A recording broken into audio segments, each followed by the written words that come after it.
देव और वसुधा की शादी की राह में सबसे बड़ी रुकावट बनकर सामने आती है चंद्रिका, जो इस रिश्ते को बिल्कुल भी स्वीकार नहीं कर पाती।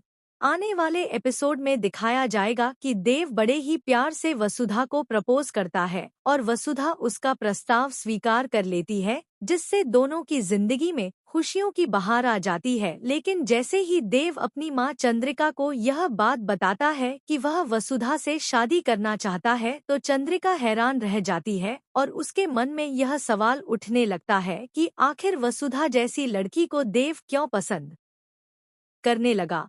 चंद्रिका को यह भी लगता है कि शायद वसुधा ने ही देव को अपने जाल में फंसा लिया है ताकि वह इस घर की बहू बन सके। चंद्रिका की नज़रों में उसकी बहू बेहद शिक्षित, गुणी, सुंदर और बड़े घराने से होनी चाहिए थी, लेकिन वसुधा को देखकर उसके सारे ख्वाब टूट जाते हैं। यही वजह है कि वह देव और वसुधा की शादी के खिलाफ खड़ी हो जाती है और वसुधा के खिलाफ जहर उगलना शुरू कर देती है। दूसरी ओर देव का प्यार वसुधा के लिए और मजबूत हो जाता है और वह अपनी मां के सामने डटकर खड़ा हो जाता है। दर्शक देखेंगे कि कैसे देव अपनी मां चंद्रिका को छोड़कर वसुधा का साथ निभाता है और उसके साथ खड़ा रहता है।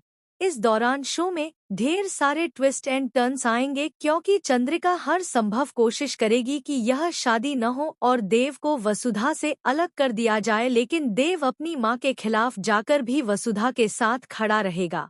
कहानी में यह देखना बेहद दिलचस्प होगा कि क्या देव और वसुधा का प्यार जीत पाएगा या चंद्रिका की साजिशें इन दोनों को अलग कर देंगी। दर्शकों के लिए यह ट्रैक काफी रोमांचक होने वाला है, क्योंकि एक तरफ है मां का गुस्सा और दूसरी तरफ है सच्चा यार।